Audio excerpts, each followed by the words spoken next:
नमस्कार दोस्तों, आरकेएन एकेडमी पर आपका हार्दिक स्वागत एवं अभिनंदन। दोस्तों, इस चैनल को सब्सक्राइब अवश्य करें। दोस्तों, आज हम 1857 के विद्रोह के बारे में अध्ययन करेंगे। दोस्तों, 1857 में अंग्रेजी साम्राज्य के विरुद्ध विद्रोह आधुनिक भारत के इतिहास की अभूतपूर्व घटना है। यह विद्रोह ऐसी घटना नहीं थी कि अचानक हुई हो। यह विद्रोह कंपनी सरकार की नीतियों के विरुद्ध जनता में पनपा असंतोष तथा विदेशी सत्ता के विरुद्ध घृणा का परिणाम थी। 1857 का विद्रोह अंग्रेजी सत्ता के विरुद्ध सबसे व्यापक विद्रोह था, अतः इसे लोकप्रिय प्रतिरोध भी कहा जाता है। इसे क्या कहा जाता है दोस्तों? लोकप्रिय प्रतिरोध भी कहा जाता है। दोस्तों, 1857 का विद्रोह कैसे हुआ, इसके क्या कारण थे, उनके बारे में हम अध्ययन करेंगे। उससे पहले कुछ महत्वपूर्ण बातों के बारे में जानकारी प्राप्त कर लेते हैं। इससे पूर्व कुछ महत्वपूर्ण बातों के बारे में जानकारी प्राप्त कर लेते हैं जो परीक्षा की दृष्टि से अति महत्वपूर्ण है। दोस्तों, 1857 की क्रांति के समय ब्रिटेन के प्रधानमंत्री कौन थे दोस्तों? पामस्टन थे। भारत के गवर्नर जनरल 1857 की क्रांति के समय लॉर्ड कैनिंग थे। मुगल सम्राट 1857 की क्रांति के समय बहादुर शाह द्वितीय थे तथा 1857 की क्रांति का जो प्रतीक था वह कमल का फूल व रोटी थी। दोस्तों, अब हम 1857 के कारणों के बारे में जानकारी प्राप्त करेंगे। सबसे पहले राजनीतिक कारण। दोस्तों, 1857 की क्रांति के लिए कोई एक राजनीतिक कारण नहीं था, इसके लिए कई कारण जिम्मेदार थे। सहायक संधि। तो सहायक संधि थी क्या? तो अंग्रेजों ने देशी रियासतों को अपनी अधीन लाने और भारत में अपनी सर्वोच्चता स्थापित करने के लिए भारत में देशी रियासतों के साथ संधियां की, जिसे सहायक संधि प्रथा के नाम से जानते हैं। दोस्तों, भारत में सर्वप्रथम जो सहायक संधि प्रथा को लागू करने वाला कौन था? वह फ्रांसीसी गवर्नर डुप्ले था। यानी कि भारत में सर्वप्रथम सहायक संधि प्रथा को जो लागू किया था वह फ्रांसीसी गवर्नर डुप्ले ने किया। अब लॉर्ड वेलेजली ने इसे व्यवस्थित रूप दिया। इसे व्यवस्थित रूप किसने दिया? लॉर्ड वेलेजली ने दिया। सर्वप्रथम जो सहायक संधि की गई थी वह हैदराबाद के साथ की गई थी 1798 में। महत्वपूर्ण प्रश्न कि सर्वप्रथम जो सहायक संधि की थी वह किसके साथ की थी? वह हैदराबाद के साथ की थी 1798 ईस्वी में। अगला है दोस्तों डलहौजी की व्यक्तिगत नीति। डलहौजी की व्यक्तिगत नीति या गोद निषेध नीति। गोद निषेध नीति। दोस्तों, यह क्या थी? डलहौजी की जो व्यक्तिगत नीति थी वह क्या थी? इस नीति के अनुसार किसी शासक के पुत्र न होने की दशा में उसकी मृत्यु के पश्चात उसकी रियासत व्यक्तिगत हो जाएगी, अर्थात अंग्रेजी साम्राज्य में विलीन हो जाएगी। इस सिद्धांत के अनुसार बालक को गोद लेने की अनुमति नहीं थी। दोस्तों, इस नीति के तहत वे कौन से राज्य थे जो ब्रिटिश साम्राज्य में विलीन हो गए? तो सबसे पहले है सतारा। सर्वप्रथम जो डलहौजी की व्यक्तिगत नीति या गोद निषेध नीति के तहत जो अंग्रेजी साम्राज्य में मिलाया गया जो राज्य था वह सतारा था, और वे कब मिलाया गया था? 1848 ईस्वी में। इसके अलावा संबलपुर, बघाट, जैतपुर, तो कौन कौन से थे? जैतपुर, ये कब थे? 1849। संबलपुर ये भी 1849। बघाट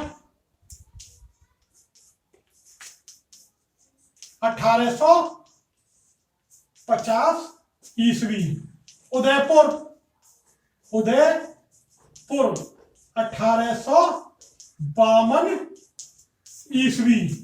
नागपुर 1853 ईस्वी। झांसी 1854 ईस्वी। करौली 1855 ईस्वी। तो दोस्तों सर्वप्रथम सतारा को गोंद निषेध नीति के तहत 1848 ईस्वी में अंग्रेजी साम्राज्य में मिलाया। उसके बाद जैतपुर को 1849 ईस्वी में, संबलपुर को 1849 ईस्वी में, बघाट को 1850 ईस्वी में, उदयपुर को 1852 ईस्वी में, नागपुर को 1853 ईस्वी में, झांसी को 1854 ईस्वी में और करौली को 1855 ईस्वी में किसमें मिला लिया? अंग्रेजी साम्राज्य में मिला लिया। दोस्तों इस नीति से इन राजवंशों में अंग्रेजी शासन के विरुद्ध असंतोष उत्पन्न हो गया। दोस्तों अगला है अवध को अधीन करना। अवध को अधीन करना। दोस्तों 1856 ईस्वी में कुशासन का आरोप लगाकर लॉर्ड डलहौजी ने क्या किया? अवध को अंग्रेजी साम्राज्य में मिला लिया और अवध के नवाब वाजिद अली शाह को यह कहते हुए गद्दी से हटा दिया कि वह अच्छी तरह से शासन नहीं चला रहे हैं। इससे क्या हुआ? अवध की जनता में अंग्रेजों के प्रति अत्यधिक असंतोष था तथा अवध के सैनिक उत्तेजित हो गए। उस समय कंपनी में अवध के 7500 सिपाही थे। अगला है दोस्तों पेंशन बंद करना व उपाधियां जब्त करना। पेंशन बंद करना व उपाधियां जब्त करना। दोस्तों डलहौजी ने कर्नाटक व तंजौर के नवाबों की राजकीय उपाधियां जब्त कर ली। किसकी? कर्नाटक व तंजौर के नवाबों की जो थी वह उपाधियां जब्त कर ली, राजकीय उपाधियां जब्त कर ली। इसके अलावा पेशवा बाजीराव द्वितीय की मृत्यु के बाद उसके पुत्र नाना साहब की पेंशन बंद कर दी, क्योंकि यह कहा गया कि यह पेंशन निजी रूप से बाजीराव को दी गई थी, ना कि पेशवा को। अगला है दोस्तों मुगल बादशाह बहादुर शाह द्वितीय का अपमान। मुगल बादशाह बहादुर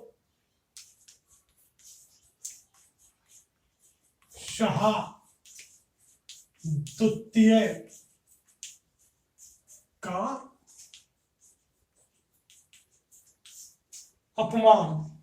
दोस्तों मुगल बादशाह बहादुर शाह के साथ अंग्रेजों ने अपमानजनक व्यवहार किया, जिससे क्या है भारतीय जनता में असंतोष उत्पन्न हो गया। अब ये कौन सी बातें थी कि मुगल बादशाह बहादुर शाह द्वितीय का उन्होंने अपमान किया? पहला, एलन बरो ने बहादुर शाह द्वितीय को भेंट देना बंद कर दिया। एक बात तो क्या थी कि बहादुर शाह द्वितीय को एलन बरो ने भेंट देना बंद कर दिया तथा सिक्कों से सम्राट का नाम हटा दिया, तथा सिक्कों से सम्राट का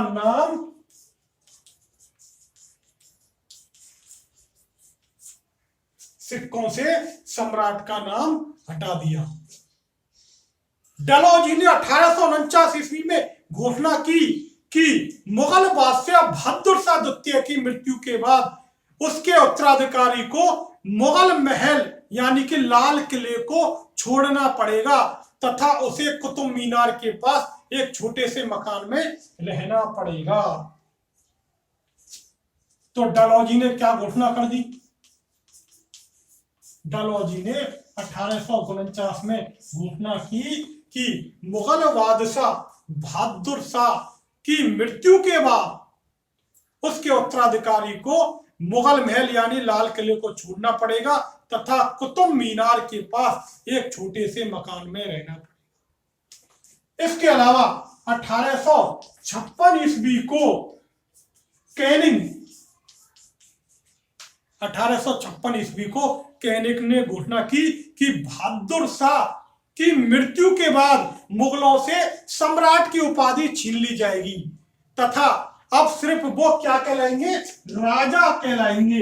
1856 में कैनिंग ने क्या घोषणा की कि मुगल सम्राट से क्या है, सम्राट की उपाधि छीन ली जाएगी, मुगलों से सम्राट की उपाधि छीन ली जाएगी तथा फिर राजा कहलाएंगे। मुगल सम्राट के साथ किए गए दुर्व्यवहार से जनता क्रुद्ध थी। मुगल सम्राट बहादुर शाह द्वितीय एक दयालु व्यक्ति था व भावुक व्यक्ति था तथा देशी शासक व भारतीयों के मन में अब भी मुगल सम्राट के प्रति श्रद्धा थी। तो भारतीयों में एक असंतोष उत्पन्न हो गया। अगला है दोस्तों प्रशासनिक कारण। दूसरा कौन सा है दोस्तों? प्रशासनिक कारण। दोस्तों भारतीयों को प्रशासन में उच्च पदों से वंचित कर दिया जाता था तथा कोई भी भारतीय सेना में सूबेदार से ऊंचे पद पर नहीं था। न्यायिक क्षेत्र में भी अंग्रेजों को भारतीयों से श्रेष्ठ दर्जा दिया गया। इससे क्या है, भारतीयों में असंतोष व्याप्त था। अगला है दोस्तों सामाजिक कारण। सामाजिक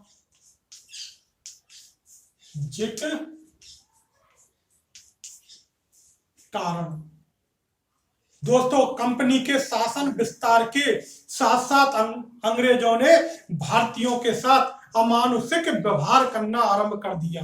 काले व गोरे का भेद स्पष्ट रूप से उभरने लगा। सामाजिक दृष्टि से अंग्रेजों का भारतीयों के प्रति व्यवहार कैसा था? अपमानजनक था। भारतीयों को रेलगाड़ी में प्रथम श्रेणी में सफर करने नहीं दिया जाता था।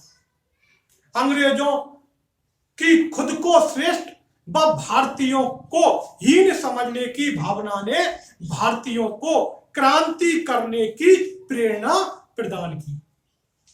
अगला है दोस्तों धार्मिक कारण। धार्मिक कारण। दोस्तों 1813 ईस्वी के एक्ट द्वारा ईसाई मिशनरियों को भारत में धर्म प्रचार की स्वतंत्रता मिल गई। किसके एक्ट द्वारा? 1813 ईस्वी के चार्टर एक्ट द्वारा ईसाई मिशनरियों को भारत में धर्म प्रचार की स्वतंत्रता मिल गई। इसके अलावा 1850 ईस्वी के धार्मिक निर्योग्यता अधिनियम की धारा 21 में क्या कहा गया? दोस्तों ईसाई धर्म ग्रहण करने वाले लोगों को पैतृक संपत्ति से वंचित नहीं किया जाएगा। 1850 ईस्वी के धार्मिक निर्योग्यता अधिनियम की धारा में क्या कहा गया कि ईसाई धर्म ग्रहण करने वाले लोगों को पैतृक संपत्ति से वंचित नहीं किया जाएगा। इससे क्या हुआ, लोगों को यह लगा कि अंग्रेजों द्वारा उनको ईसाई बनाने की साजिश की जा रही है। इससे भारतीयों में उत्तेजना व असंतोष फैल गया। अगला है दोस्तों आर्थिक कारण।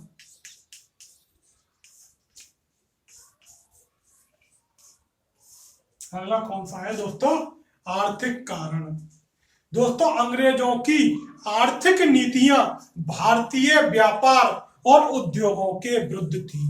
दोस्तों 1813 ईस्वी में एक एक्ट पारित किया गया था, चार्टर एक्ट। उसके अनुसार ब्रिटेन के निजी व्यापारियों को भारत में व्यापार करने की अनुमति दी गई, जिससे आर्थिक शोषण तीव्र हो गया।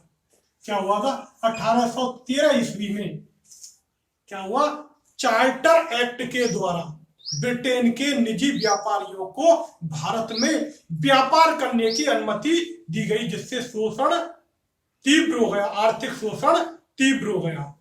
दूसरा था कुटीर उद्योगों का विनाश। अंग्रेजों की मुक्त व्यापार नीति और इंग्लैंड में बुने हुए वस्त्रों को कम मूल्य पर बेचने से क्या हुआ?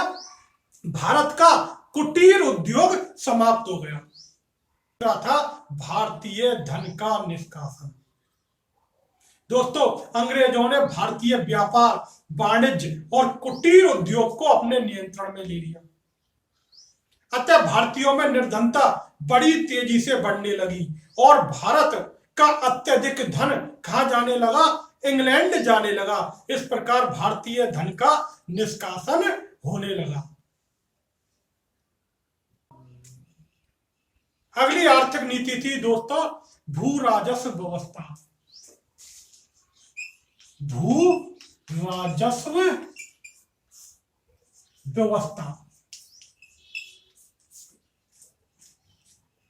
ब्रिटिश काल में 3 प्रकार की भू राजस्व व्यवस्थाएं थी। तो वो कौन कौन सी थी?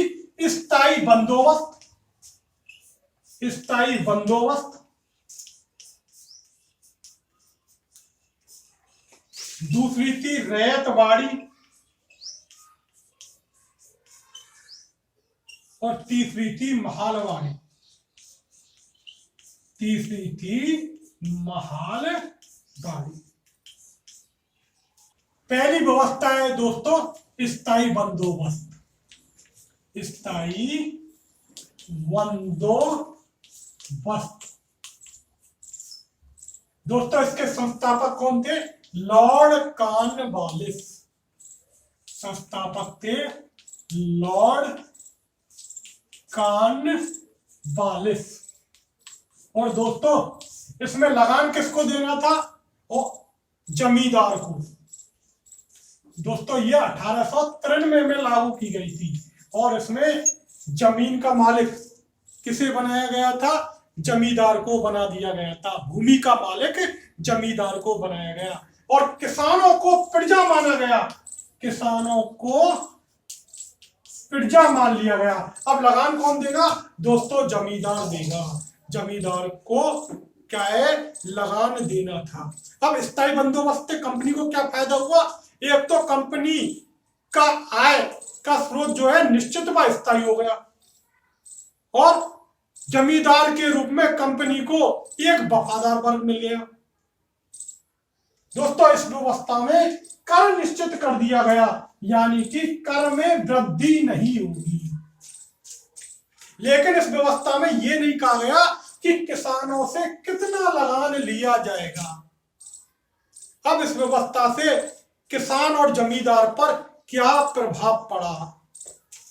किसान और जमींदार पर क्या प्रभाव पड़ा?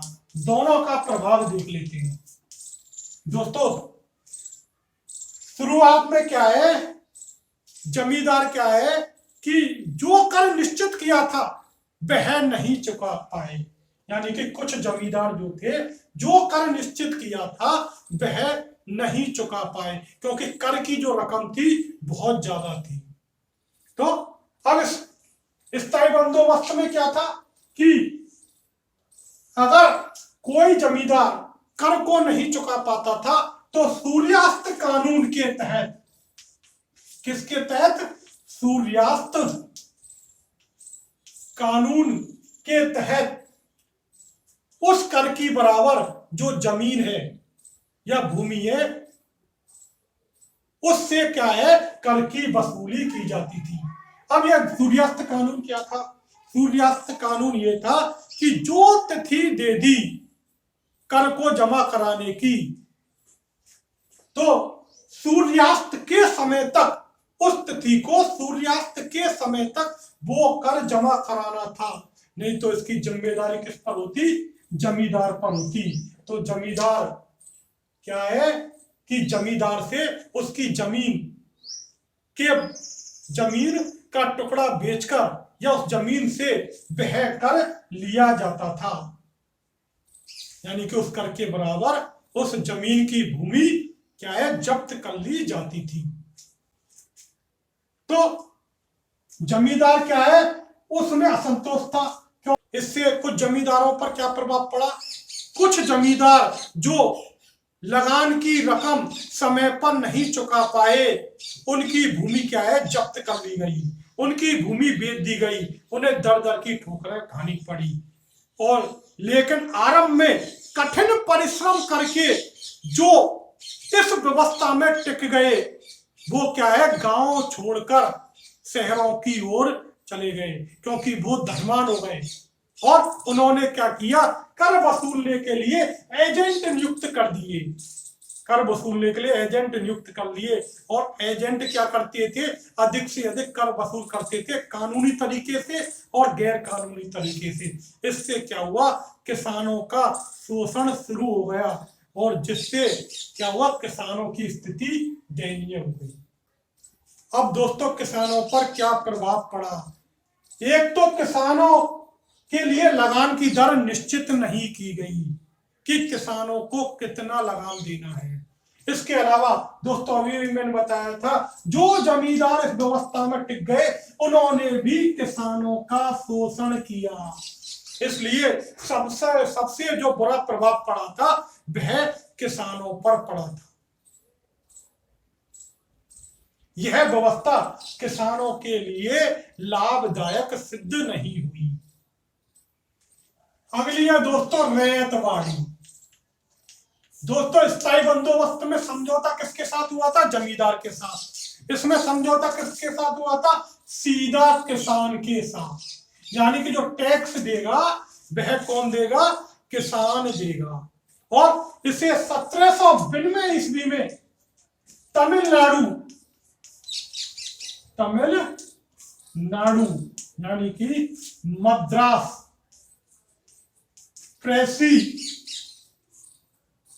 प्रेसिडेंसी के 12 महल जिले में लागू किया गया। इसे 1792 में सर्वप्रथम तमिलनाडु यानी कि मद्रास प्रेसिडेंसी के 12 महल जिले में लागू किया गया। इसे किसने लागू किया दोस्तों? कैप्टन रीड ने लागू किया।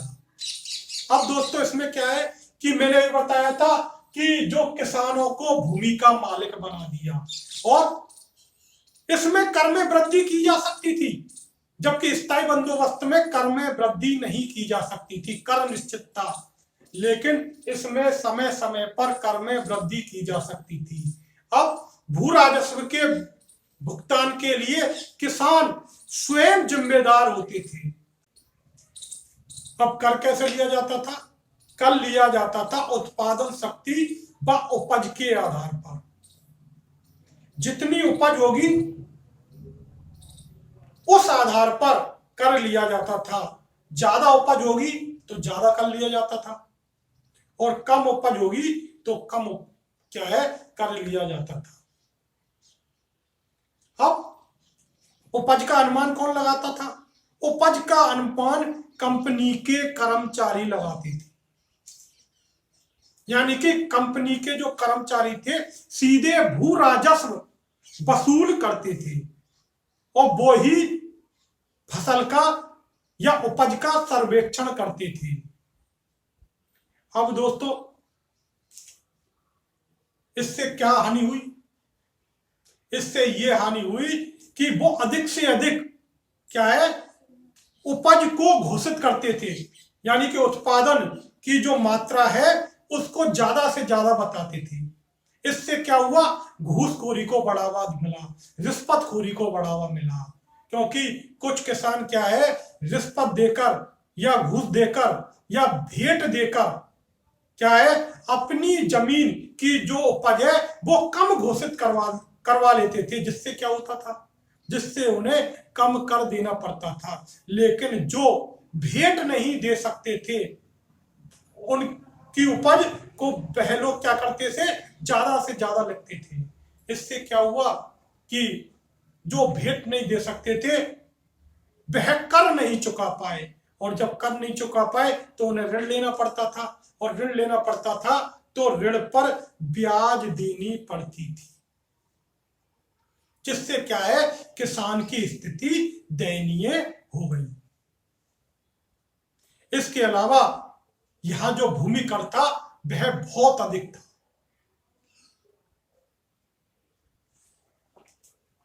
अगला है दोस्तों महालवाड़ी। महालवाड़ी दोस्तों, स्थायी बंदोबस्त में तो जमींदार को मालिक बनाया गया, और रैयतवाड़ी में किसान कर देता था। अब महालवाड़ी जो व्यवस्था थी उसके प्रतिपादक कौन थे, हॉल्ड मैकेंजी थे। प्रतिपादक कौन थे, हॉल्ड मैकेंजी थे।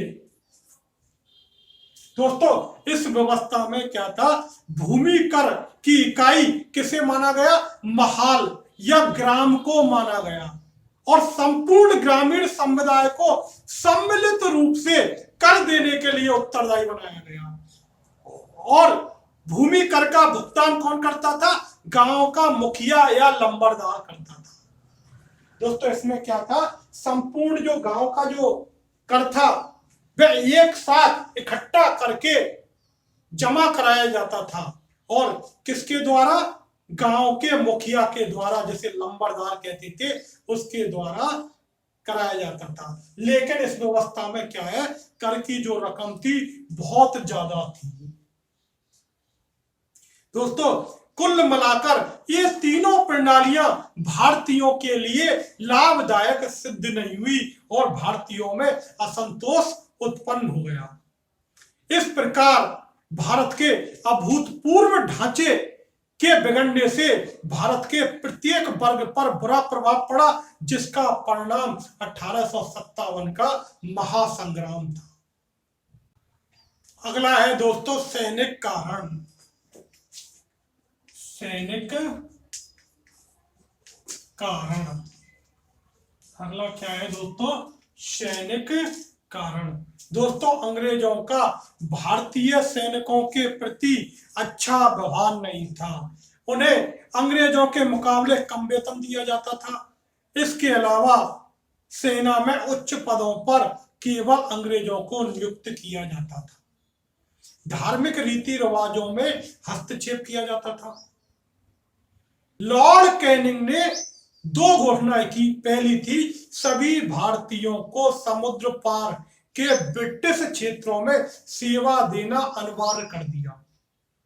भारतीय समाज में समुद्र यात्रा करना धर्म विरुद्ध समझा जाता था।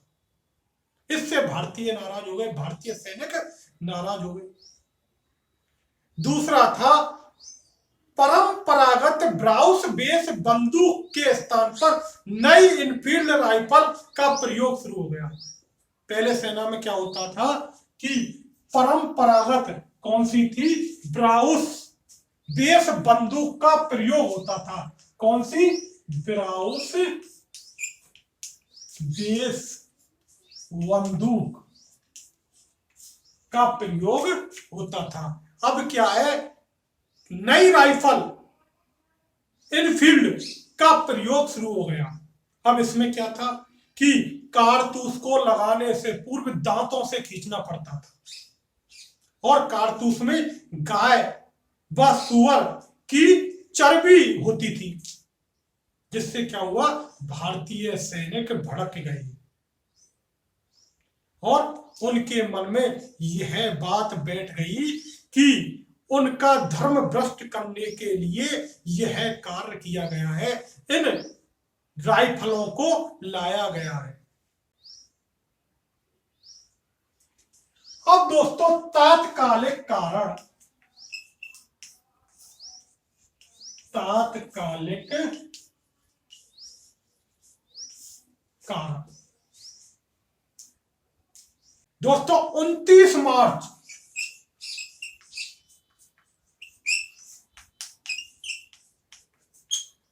1857 को कलकत्ता के पास बैरकपुर,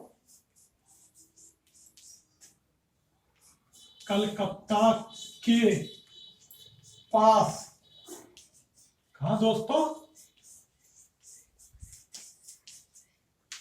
बैरकपुर छावनी में 34वीं NI रेजिमेंट, बैरकपुर छावनी में 34वीं NI रेजिमेंट के एक सैनिक मंगल पांडे ने क्या कर दिया, इन कारतूसों को प्रयोग में लेने से मना कर दिया, इनकार कर दिया। और 2 अंग्रेज अधिकारी, कौन कौन, लेफ्टिनेंट बाग व सार्जेंट मेजर हुसन की हत्या कर दी। किस किस की, लेफ्टिनेंट बाग और मेजर ह्यूसन की हत्या कर दी। किसने दोस्तों, मंगल पांडे ने। सार्जेंट मेजर ह्यूसन की हत्या कर दी। दोस्तों 8 अप्रैल 1857 को मंगल पांडे को फांसी दे दी गई। फांसी कब दी दोस्तों, 8 अप्रैल 1857 ईस्वी को फांसी दे दी गई। 24 अप्रैल 1857 ईस्वी को मेरठ छावनी के 90 सैनिकों ने चर्बी वाले कारतूसों का प्रयोग करने से इनकार कर दिया। फलस्वरूप इन सैनिकों को हटा दिया गया तथा 9 मई 1857 को इन्हें मेरठ जेल में बंद कर दिया। इस पर अन्य भारतीय सैनिक भड़क उठे। दूसरे दिन 10 मई को मेरठ की एक सैनिक टुकड़ी 10वीं NI के पैदल सैनिकों ने विद्रोह कर दिया। कब, 10 मई 1857 को मेरठ की एक सैनिक टुकड़ी 20वीं NI के पैदल सैनिकों ने क्या कर दिया, विद्रोह कर दिया और दिल्ली की ओर प्रस्थान किया। और 11-12 मई 1857 को क्या किया, दिल्ली पर अधिकार कर लिया और मुगल बादशाह बहादुर शाह द्वितीय को भारत का सम्राट व विद्रोह का नेता घोषित कर दिया। इस प्रकार 10 मई 1857 की क्रांति का सूत्रपात हुआ। तो क्रांति की शुरुआत कब हुई दोस्तों, 10 मई 1857 को। क्या है, 10 मई 1857 को क्रांति का सूत्रपात कर दिया और दिल्ली की इन घटनाओं का समाचार अन्य राज्यों में फैल गया तथा उत्तरी भारत के अधिकांश भागों में विद्रोह हो गया। दोस्तों आज हमने 1857 के विद्रोह के कारणों के बारे में जानकारी प्राप्त की। नमस्कार दोस्तों।